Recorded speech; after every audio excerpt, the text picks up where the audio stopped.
was that like being a 17-year-old making over a month? I come from like a very low income place. Now I have like a lot of money saved up, but I still feel like scared of like, what if I lose it all? How's the business doing? We're definitely doing like 6 figures a month, 7 figures a year, doing like 1,000 orders a month right now. Whether they admit it or not, I think everybody would like to have a following. You gotta be like polar on social media. It's only the stuff that either like a lot of people like or a lot of people hate. Because unfortunately you've gone through some, trials and tribulations. How do you go about choosing people to let into your circle?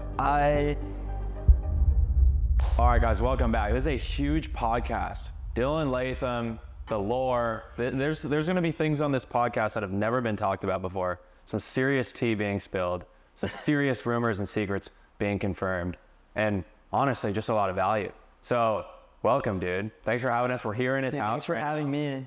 Thanks for pulling up to my house. Hell yeah, man. We're out here in Miami just visiting. Is this the first podcast you've ever been on, like by yourself, solo? First one solo. Yeah, Hell first yeah. one. You came on mine last time, right? This is the redemption, bro. This is the redemption. The last that was one, a good one. Dude, personally, I think I've changed so much since then, and I was very unserious. I'm not saying I'm gonna be totally serious on this one, but yeah, I definitely think I'm a different person from that last one. Hell yeah. To say the least. All right, bro. So first of all, tell us we'll go back into the lore in a second, but tell us like what's been happening recently. You just moved out here to Miami. How's the business doing? Like, also, let me give a quick intro actually. Dillon is 19 right now, right? 19, yeah. How many followers do you have total? Just over 2 million. You have one of the most cult-like followings of young guys, right? All in the self-care and looks maxing niche, but more importantly, just like self-improvement, you would say, right? Yeah. And you have a business that's fucking killing it right now. So Congrats, dude, first of all. But how's the business doing? Give us some scope. Yeah, business is doing pretty good. We just got on Amazon, and that's been ripping. We're doing like 4,000 orders a month right now just on Amazon. TikTok Shop is similar. Shopify is even more. No like specific numbers, but it's doing pretty well. And yeah, I'm just prioritizing, optimizing the product and making it the best product for the customer. That's like the main thing I'm working on right now. Hell yeah. So I know you can't give us like exact numbers, but are you doing 6 figures a month, 7 figures a year? So we're definitely doing like 6 figures a month, 7 figures a year revenue range. And I think next year we'll hopefully get to those like 7-figure months. But so much is just going back into the business right now that it's more so a focus on just making the best quality for the consumer. Oh yeah. And so let's go back to like early days. Where were you? When did your like career start? Like when did you make the first TikTok and why? So there was like my friend at high school who had gone viral, or he went viral in middle school. So we're like young. I don't even know the exact age, probably like 13, 14. He went viral and instantly I was like, I can definitely do that. So early high school, I decided like it can't be that hard, so I'm gonna make a video. It was the third video I ever made, went viral. I can't remember, but in the past I've said it's between like the first and the third, like cause I posted like 3 videos. One was like a transition where I like dropped a hoodie and I appeared in the hoodie. If anybody's on like old TikTok, they would know that. And then I did this like thirst trap sort of joke video with 2 of my friends. And as soon as that happened, it got like 38,000 likes. I think it got like 500,000 views. And from that, I gained like 30,000 followers. And back then, the platform was much more forgiving. You gained so many followers for the views you got because I was like early in on it. Yeah.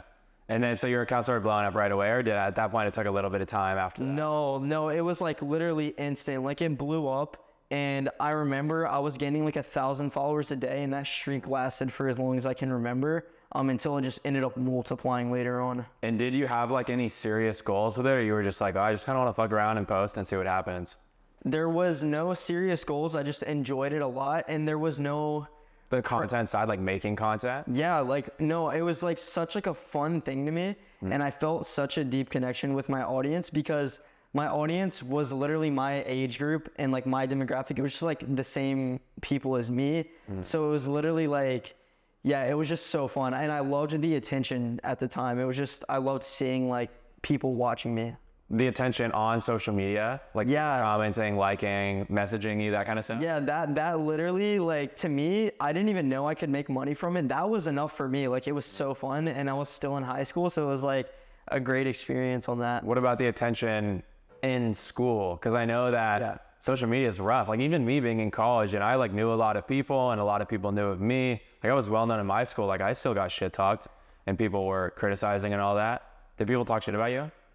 Yeah, pretty much everyone. But my outlook on it now is like it was kind of my fault. But because like at the start when I first went viral, I was so excited that I told people, because before I went viral, like very shortly before, I was telling some of my friends, I'm like, guys, I'm gonna do this. Like, you just watch, trust me. Like, I know what's gonna happen. Right. Then it happened. So I guess I just really thought it was cool. So I told a lot of people.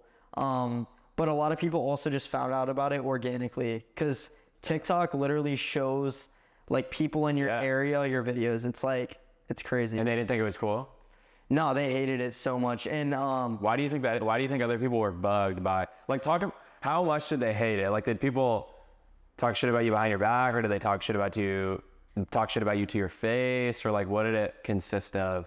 Yeah. So first off, it was both. It was behind my back and to my face, and they actually did it. The guy that I was inspired to start with, the guy who initially blew up, he got bullied out of it completely. And I think people just found like a sense of like, it's like unfair. Like there's a slight angst and like jealousy towards people blowing up, because we're just normal people, you know? Like, Everyone wants to be famous. Everybody wants to be famous. Yeah, whether they admit it or not, I think everybody would like to have a following. Maybe it wouldn't be for the same thing as me or the next person, but they talked a lot of trash to like my face, behind my back, all that. And to an extent, I felt good about it, only because I knew I was doing well, because so many people knew about it. It didn't bug you at all? People talking shit? It did. No, it did. And it was like a driving factor as to what made me keep going. But in the back of my head, to be completely honest, I always had like a smirk on my face of like, this is like a good thing. Because I always heard like any publicity is good publicity. So I was like, if everybody in my school knows about this, and even my teachers would like mess with me about it, like they would make jokes. So I was kind of like in the back of my head, just like smirking, like I know this is like a good thing deep down. That's crazy though. Even the teachers partook. That's almost like sad to me. Yeah. Because I remember you told me once that teachers would like literally like pick on you in class.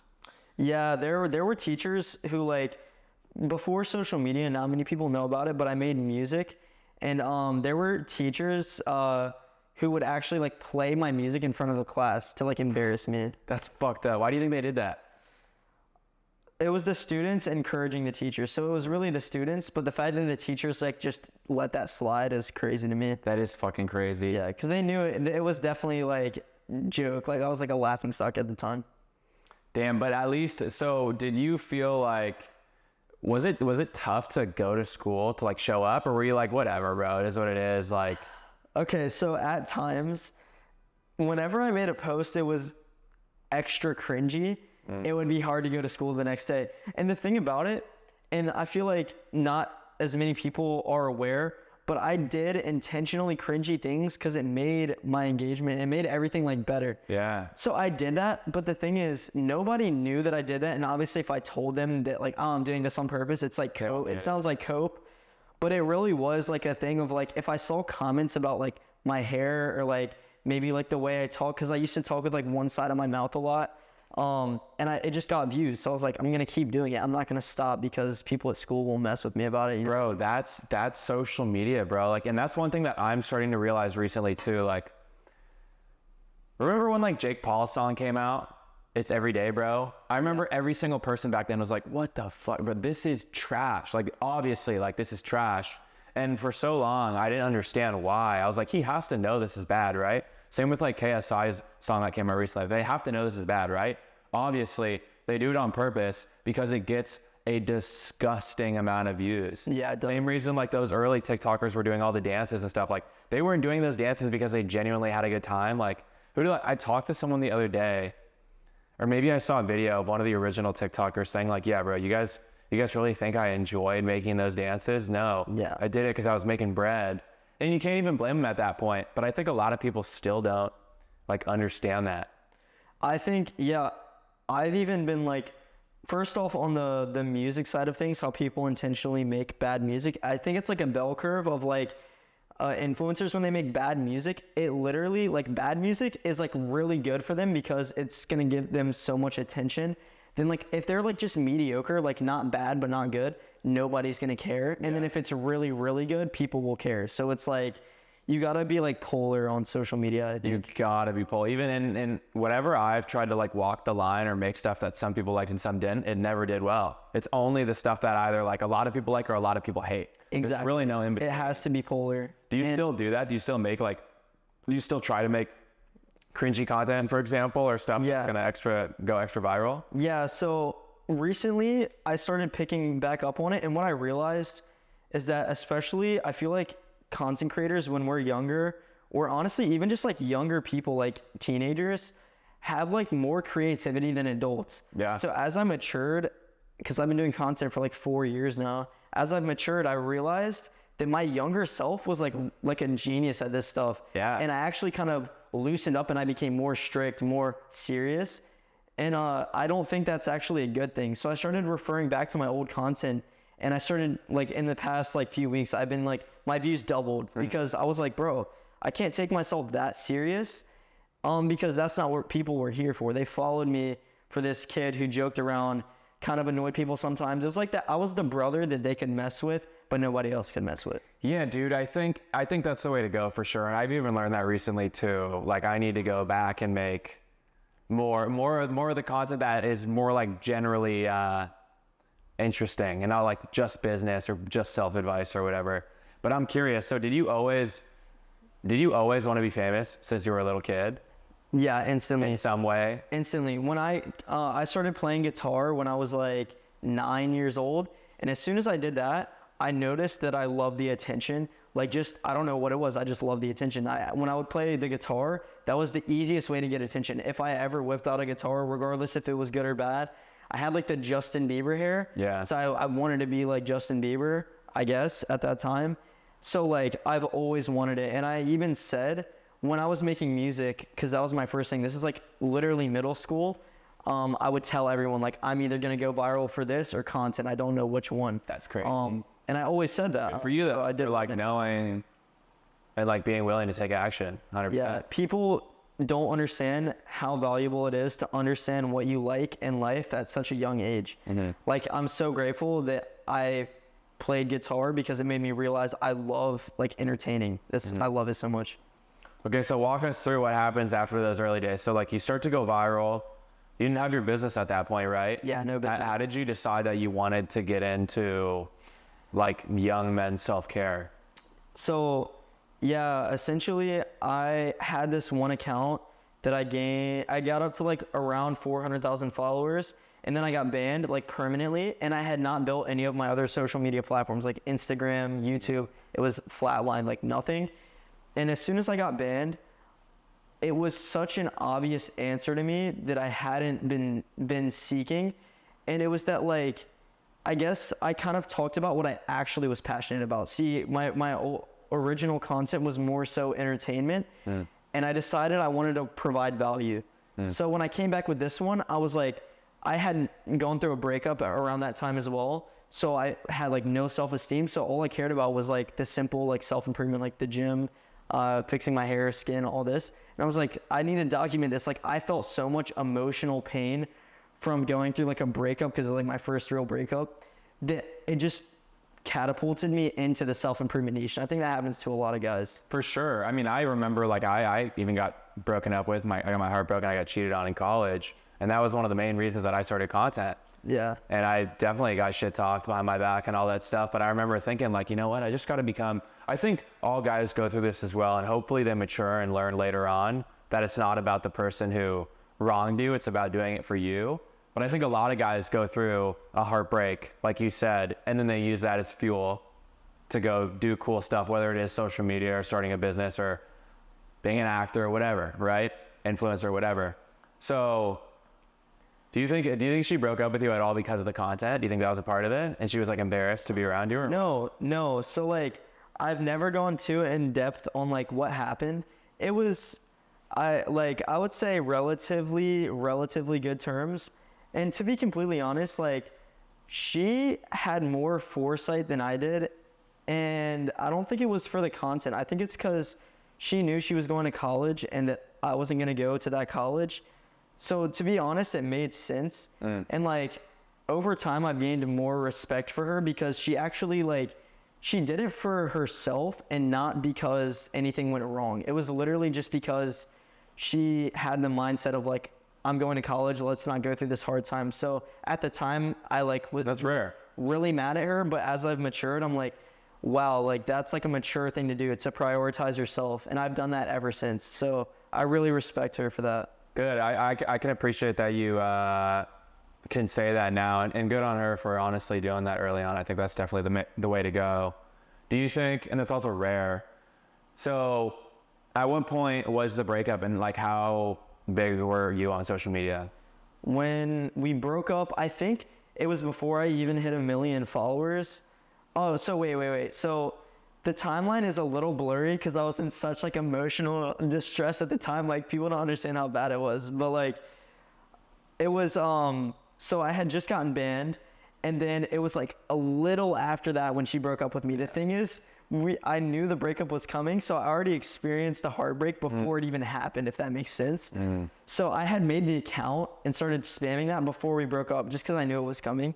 And yeah, the timeline was essentially I made the account and I started just blowing up. Like I was getting like 1,000 followers a day on the first account when I blew up. This time I was getting like multi-thousand followers per day, and even like I gained like 100K followers per month at that time. Damn.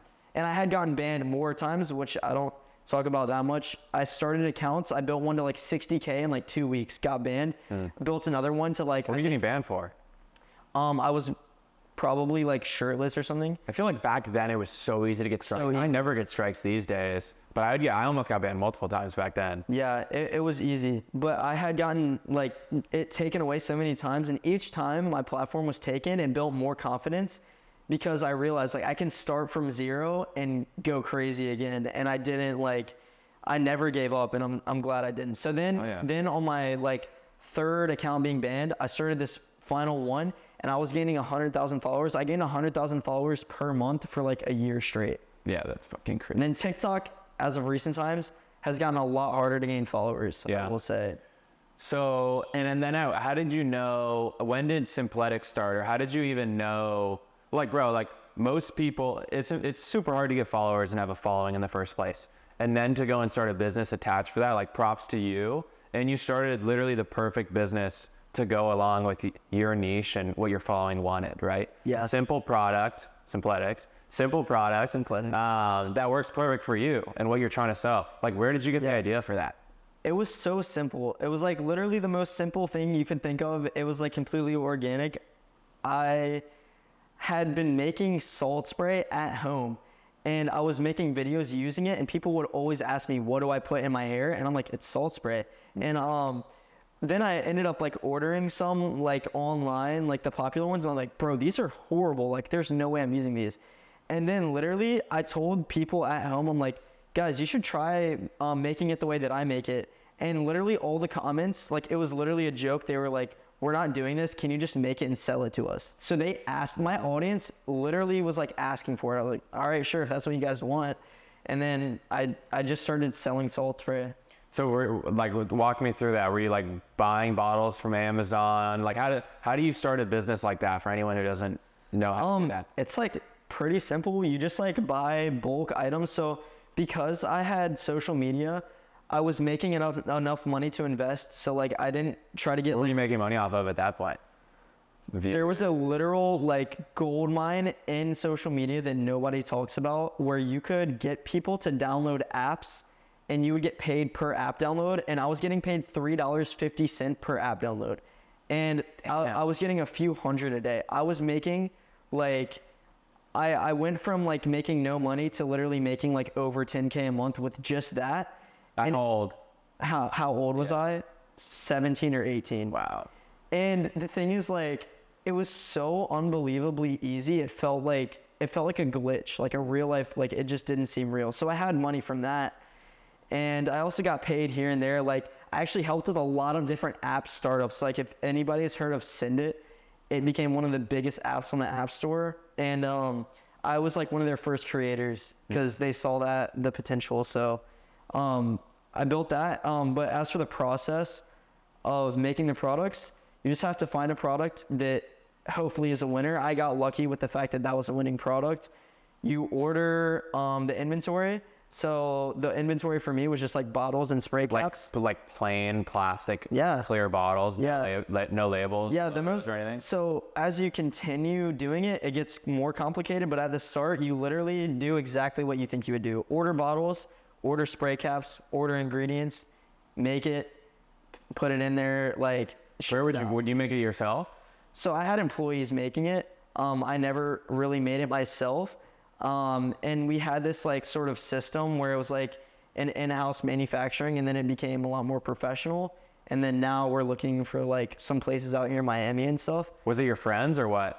My brother helped me a lot. He contributed so much. And then, yeah, some of his friends, they just needed jobs, and they saw that it was like pretty like cool to do. They just liked how they were a part of it. And then, yeah, we worked together and made that, and it just did really well. And the craziest part about it to me is that the product went over so well with like no issues. Like everybody just said they liked it. I had no complaints. My reviews were amazing. There was never, and like it was not this extreme high level project. It was just like a kid who had an idea and it worked.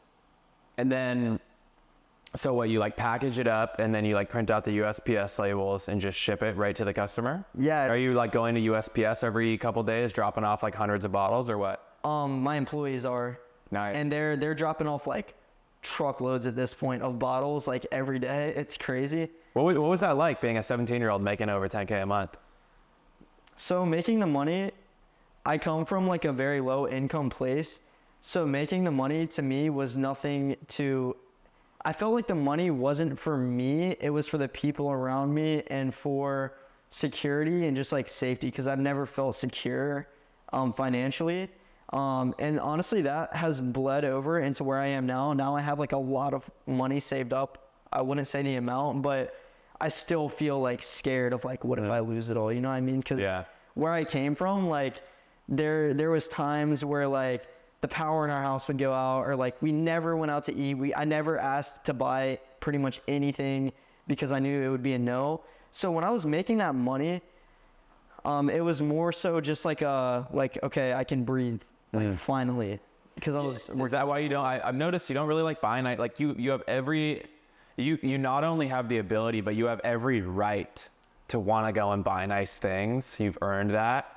It's not daddy's money or family money or even luck. Like it's hard work and you earned it and you have plenty saved up, but you still don't go and buy nice things. You don't buy like crazy watches or cars or clothes. Like you have a nice apartment, which is dope, but like you're very frugal for how successful you are for your age. I think honestly, even this apartment, as soon as this lease is up, I'm gonna go to a place way cheaper than this. I only really did it to see what it was like, and to be honest, even this, spending this money, I don't think it's like the best investment for me, even though it is pretty cool. I think what I've realized for me is that money is better used as a tool rather than something that gets you things that you want, because I'd rather use my money now while it's not that hard to make and make it last long. So like invest in the right things, buy inventory for my business. It's just not time. Like you say I'm deserving, but to be honest, I don't think I'm deserving to buy things for myself until the job is finished. And to me, the job isn't finished like with what I want to do. That's a good mindset. One question I have is, you know, when you have tons of followers and you're making a ton of money in the real world, that is like, that's cool, right? That is like the coolest. Being a young guy making really good money, having a ton of followers is like the coolest thing you can be doing, right? Yeah. Maybe under like athletes or something like that, or being like a rapper or something like that. But did people feel that way in high school? Like once you started doing really well, or they still didn't understand? I think that's also a bell curve of like, everyone hates you. If you have like 100K followers, everyone still hates you. And then it shoots up when you have like, when you get like that 1 million follower mark or something, everybody switches up. I have people text me on a daily basis about like, hey, we should hang out when you're back. And I'm like, never talk to them. Like, people ask me for money and stuff. And I'm like, I mean, if you didn't hate on me, I probably wouldn't do that. But like, for example, I won't say his name. One of my influencer friends was trapped in a foreign country and his banks were locked, and he asked me for a loan. I was like, bro, I got you. Cause he was here, and he paid me back. Like, it went over smoothly. Like, there was no issue at all. And yeah, so I think it's a bell curve. People will hate you until you're good, then people will love you. But then it kind of goes down again. Like, when you're really famous, look at like Jake Paul, look at like Justin Bieber. Like, when you become that level, then even the masses hate you because you're no longer the underdog. Yeah, I guess that makes sense. But that's interesting that you said people switched up. Honestly, no one ever switched up on me. I feel like no one ever asked me for anything. I mean, I think maybe that's because, I mean, who knows? I don't know why. No one ever really asked me. Maybe I haven't reached that level yet. Maybe I'm not wealthy enough or not famous enough yet. I think if you were flexing like Rolls Royces and like, yeah, maybe you're right. People would 100% ask you more. So maybe you're just humble. Maybe.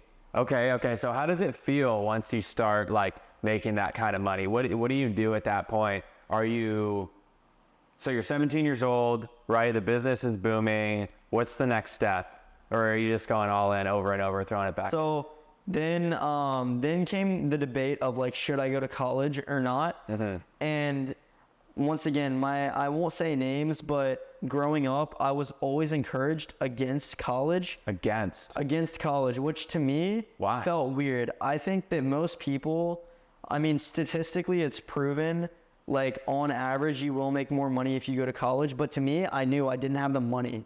And I was never informed about like FAFSA and all this stuff. So I literally like screwed myself over because I was ill-informed. And I'm honestly like pretty annoyed about that. But now that I have this sort of like cushion of money, I'm kind of thinking about going to college a little bit. And it just kind of depends. Like I think college is not below me. And I think a lot of influencers think as soon as they like make some money, it is. To me, I think the school system can be bad, but I think everything in life is what you make of it. So if you try really hard, make those connections, do what you are supposed to do, it'll work. But like, I was a college hater. Like when I was on social media, I told everyone like, I'm not going to college, but it's because I was ill-informed. It was like, I was told college is bad. Well, first of all, I don't even think you like, not only do you not need to go to college, I know that you know that, but you probably, I assume that you are maybe considering it because you want to see what it's like, right? Out of curiosity, right? I think there's a few things. One, I don't want to stop learning. Two, I think being relatable makes content better because that's another thing that's like a bell curve. Like if you're very relatable, you can make content, or if you're a freak of nature, like a billionaire, then people will listen. But if you're in the middle ground, I don't think people will. And I think I want to be like a relatable person, and I need to be like social. And honestly, most of the people out here or just in this space are not great people. So it's more to like get connected back with people your age. I think you'd find that you're miles ahead of them, honestly. You might not like it. I mean, I think it's worth testing. And I think that being educated will always help regardless.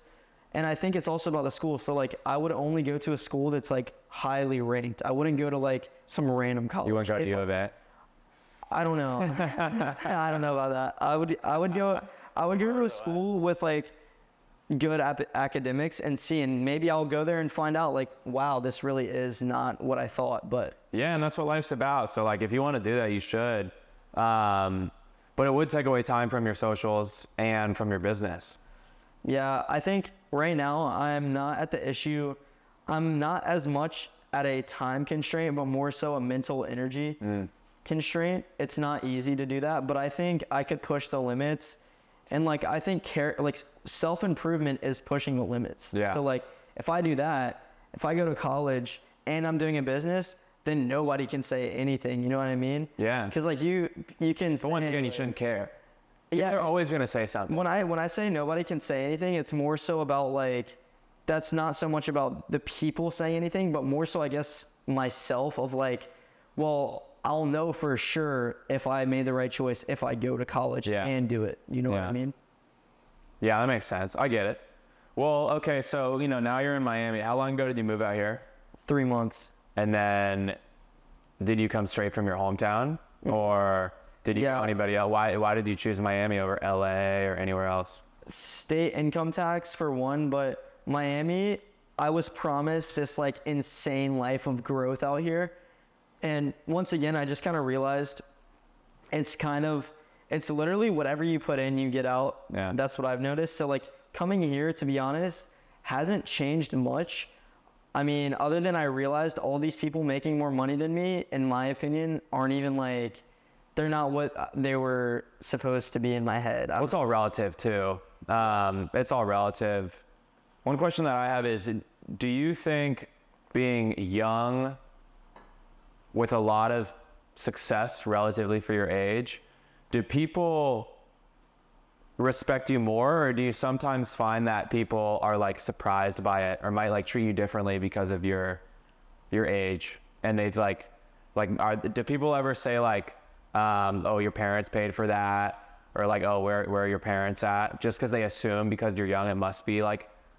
I think I made it very apparent without even saying it that it wasn't a product of my parents, but it was myself. Yeah. And the reason is because as soon as I started making money, I was flexing that I bought like a Honda Civic. And I swear, even though it's so random and it's like not that many people see that, ever since then I feel like I've had a stigma around me of like people know that I'm not like daddy's money or anything like that. So like honestly, I think I have a level of respect just because I also am respectful towards people who aren't that well off because I've been there. Yeah.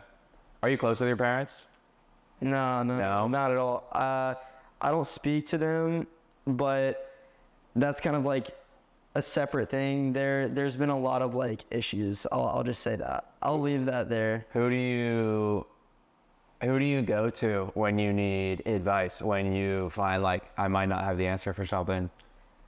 The people around me who seem the smartest are the people that I go to, because I realized age can give people wisdom, but it doesn't give somebody intellect, is what I think. So I find the people who are doing the best at the things I want to do well at, and I ask them. Like my roommate was like valedictorian, so anything school related, I'll ask him.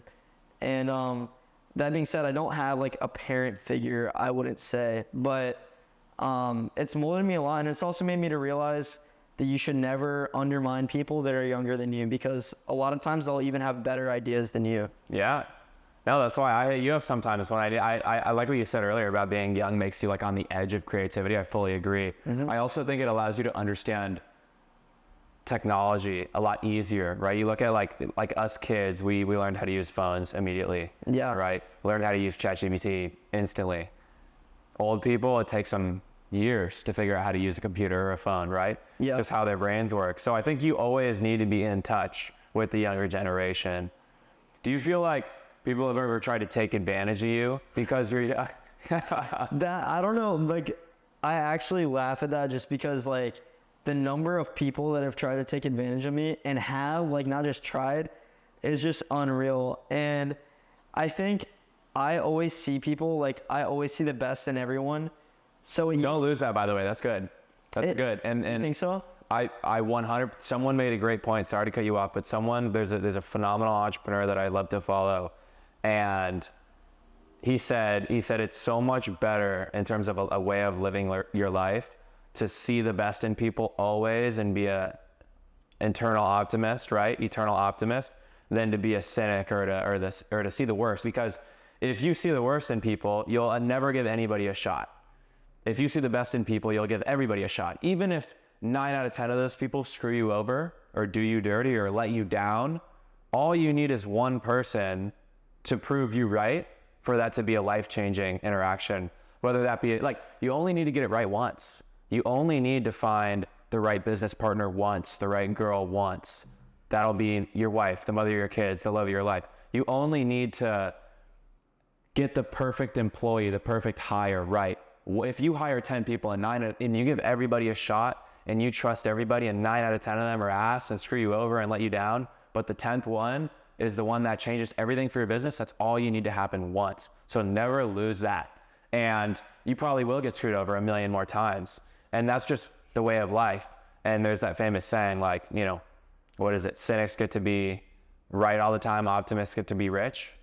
You ever heard that before? I haven't, but that's a good saying. I Yeah. like that. So don't lose that. But sorry, continue though. So people have. Well, I mean, basically, most of my people who I thought were my friends have just like done things that I just like can't really forgive, which sucks. But I mean, at the same time, it's like I've learned a lot. And I would say before you were saying what you just said about like how it's a good thing, I think it is a good thing. But at the same time, it's like now I'm a lot harder. It's a lot harder to gain my trust. I don't trust people as much as I used to because I used to just think everybody was like good. And then I realized like even people who seem good on the surface usually have undermining intentions that they haven't told you about. On that note, right?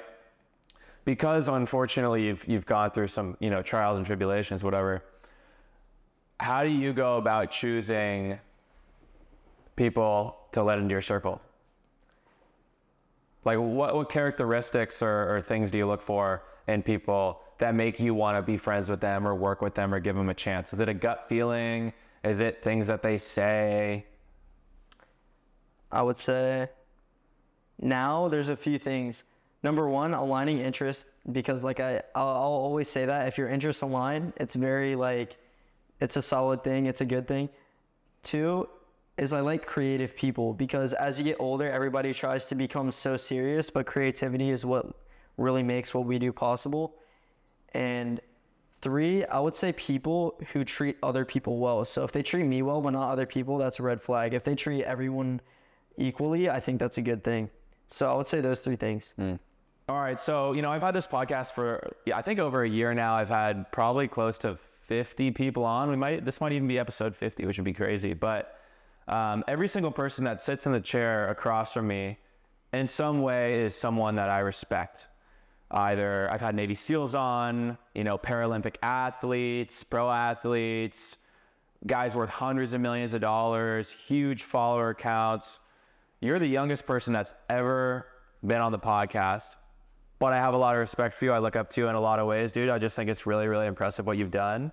And so a lot of times you have like the young guys looking up to the older guys, asking them for their wisdom. But I would love some young wisdom from you, because I think you're doing it right. And I'm curious. The question that you just asked me is like basically what I was gonna say, but in reverse. The best thing that you could ever do in social media, in my opinion, it's all about creativity. And then you go and you like look at like who are the most creative people in the world, and it's literally like kids and teenagers.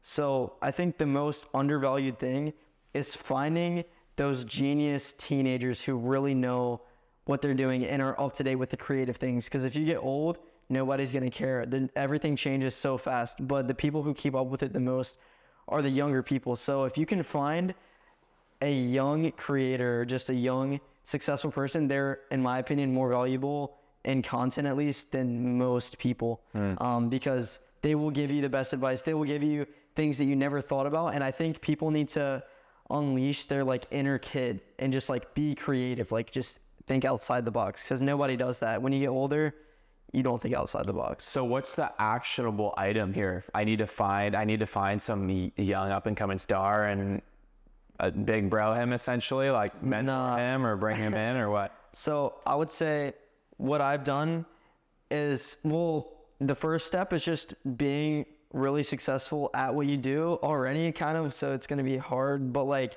I would say if you make good content, people reach out to you. If you do really well at what you're doing, people will find you. Yeah. And I've found that the young guys who I make content for, like the teenage guys, are some of the smartest, most creative people I've ever met. So I don't think I can give you direct advice on that. But what I will say is the best, like most successful people are the people who are always overlooked. The people who do the really creative things that interest the younger audience. I feel like those are the people who really just like understand this game on another level. Okay, I like that. That's good. I fully agree. I mean, I said at the beginning, like I think I used to, when I first started my platform, I would give like big bro advice, like confidence advice, girl advice, leadership advice, and a lot of my followers were definitely younger than me. I would say like leaving high school, entering college, maybe first couple years in college. This was like 3 years ago. And for a long time, that wasn't what I wanted. I was like, I don't want kids watching me, you know? But I realized like that is the most powerful audience. Think about it, like Logan Paul, Mr. Beast, like all the Jake Paul, all of the biggest creators on every single platform have the youth. Not just because they're creative and new and understand trends way better than anybody else, like you said, but also they're the consumers. Right? Like when you get a job after college, you do not watch TikTok as much. You do not watch YouTube as much. And that only becomes less and less and less as you grow up. So if those are the people you're focusing on, that's a dying audience, essentially. Yeah. So I like that. That's good information. I just think that I've met so many people who make content for people even younger than my audience, like even like 10, 11, 12, 13, 14-year-olds. And those people make so much money, and they're so creative with their videos. And you show any adult one of their videos, they're like, what is this garbage? Like, yeah. And I'm like, no, you can't look at it like that. You got to look at it as like, this is literally inspiring like the next generation. So like, what kind of content is that these days? Like what kind of content do you think is the type of content that the youth wants to consume and watch? Like brain rot or what? It is kind of brain rot. But the thing is like, it's brain rot that's like crafted in a specific way that it's so like intricate that even like I was saying, like adults can't understand it. It's like a different language to them. And for example, I'm friends with these YouTubers. One of these Minecraft YouTubers named Nico, and he makes content for like younger kids. He makes more money than almost any of these gurus who flex their Lambos and all that. He makes significantly more than them. He is so like humble, and he doesn't like, and anybody that looks at his content is like, what is this? Or like older people, I would say. But anybody, like I saw it and I was like, wow, this is like a craft of its own, and I don't even think I could do this. Interesting. So on that note, you know, you're friends with a couple other young guys that are killing it. Like, you know, Sam Zia, also a good friend of mine. I love that kid. Cookie, like the Cookie verse. Like I don't know Cookie too well. Like, can you explain to me like what that is? I feel like I'm seeing it everywhere right now. The Cookie verse? The Cookie verse, yeah. Oh, the Cookie verse is something beyond our time. This is like one of those things that you don't really understand unless you get it, you know what I mean? So the Cookie verse, it all started when Cookie King crashed out.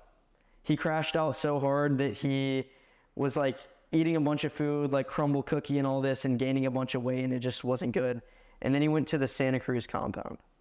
And when he went there, Santa Cruz had Cookie King lock in, and I came with him. And it was one of the craziest mind-altering things that I've ever seen. The Cookie verse is something that can't be recreated. What kind of locking in did you guys do? Cold plunge, sauna, eating only healthy foods, going to sleep early, eating vegetables. That sounds horrible. Electrolytes, using salt spray, like everything. And the thing is, nobody really understands it unless you get it. And if you get it, you really get it. Okay. The Cookie King is on another level. The Cookie verse. What's crazy is Brendan has taken full advantage of that, and he has seen crazy. Brendan, aka Santa Cruz Medicinals, for everyone watching, is a perfect example of someone who's he's 10 years older than me, but he understands, and he really ingrains himself in all of this type of youth content.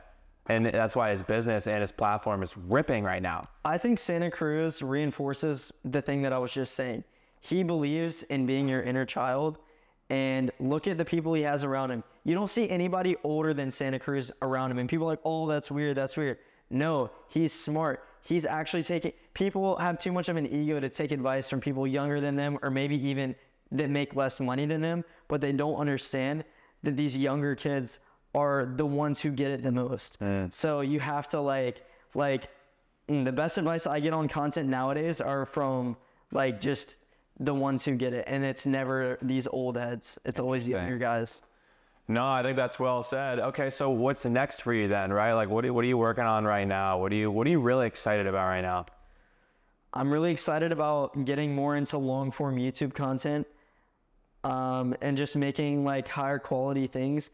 And honestly, I've really just have been looking forward to like being uncontrolled by like anybody other than myself. So like everybody has told me to like care about certain things, like why don't you have a nice car, why don't you have all this, but it's like Nah, I care about creativity, and that's why I talk about it so much. So I am honestly just excited with the creative projects I can do with my personal brand and Simpletics. I think Simpletics, especially when we like release these new products we're working on, it's gonna go even crazier than it is. And it already is. Like, it's already doing way better than I could have ever imagined. Dude, it's been really impressive to see, honestly. Like, you know, because I went through the exact same thing, so I understand, right? Like, you take essentially a product that you bootstrapped and made in your own house, and now it actually looks like a legit professional product.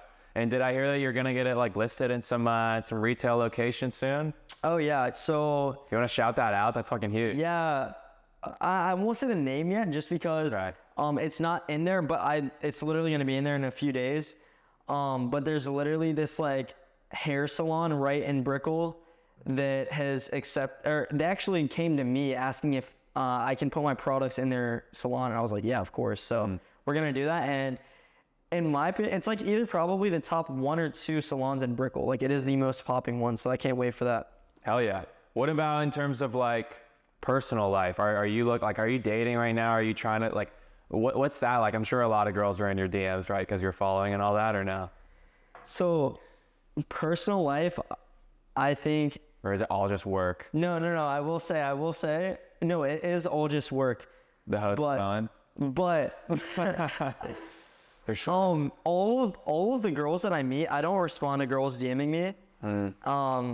But sometimes on occasion, I'll just like run into like girls in public, and like they'll like come up to me, or I'll go up to them or something, and those like organic like conversations are like way better. So like if I were to get a girl, that would be the way. But as for social, like I'm just locked in, bro. I don't care about like, I don't want to party, I don't want to do anything like that. But that's just like cliche. Of course I don't. Who does nowadays? But I'm just, Are you gonna be staying in Miami? Or are you trying to head somewhere else? I think you told me you're trying to go out to like Texas. I want to go to Texas.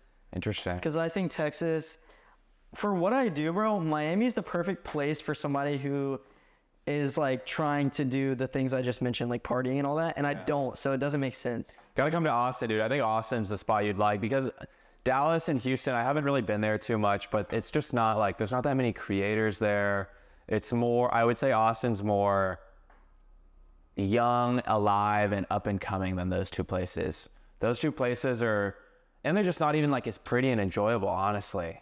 Like, some people might disagree with me on that, but I think you'll like Austin a lot. And you've been there before, so you've already seen it. But I think I'll like it a lot. yeah, I'll introduce you to some good people out there. All right, final question. If you could go back and talk to Dillon X Latham in 2019, and you only had 30 seconds to say something to him, what would you say?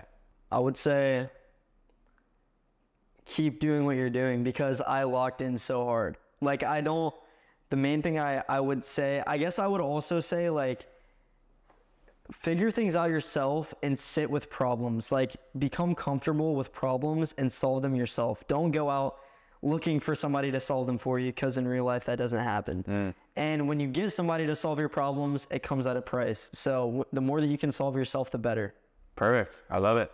Dude, well, thank you for coming on, bro. Yeah, bro. Fucking sick. Honestly, just lots of like wisdom and good advice and good value. Like, I think if someone was like just listening and they didn't hear your age, they would think you're quite a bit older. So I'm impressed, dude. And I'm excited to see what you get up to, and I'm excited to, you know, be hopefully helpful and useful in your own journey. So, you know, I'm always a resource if you need anything. So, Sure. Guys, yeah, subscribe, bro. Subscribe. What are you doing? yeah, subscribe to Squid Talk.